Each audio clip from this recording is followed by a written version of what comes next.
人生匆匆已過了數十載，望着孩子歡笑是最快樂事。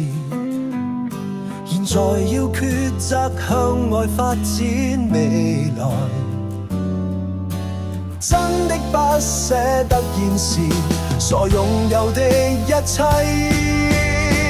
仔細思考，樹欲靜而風不息，卻有點恐怕會知欲養而親不在。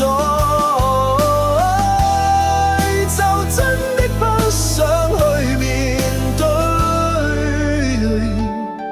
每當念起要拋低自由嘅親朋，就會想起是誰逼我哋要選擇。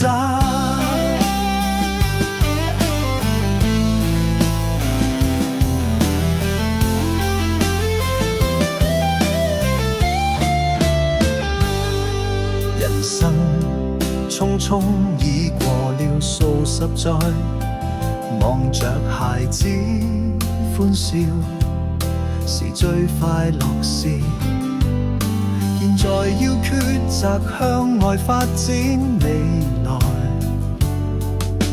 真的不捨得現時所擁有的一切。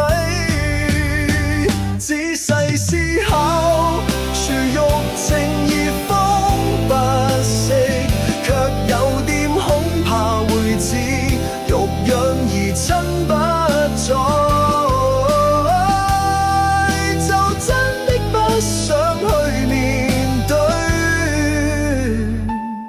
每當念起要拋低自由嘅親朋，就會想起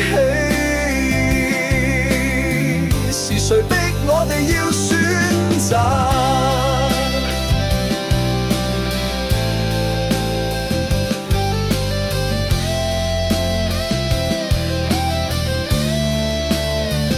每當念起要拋低自由嘅親朋，就會想起是誰逼我哋要選擇。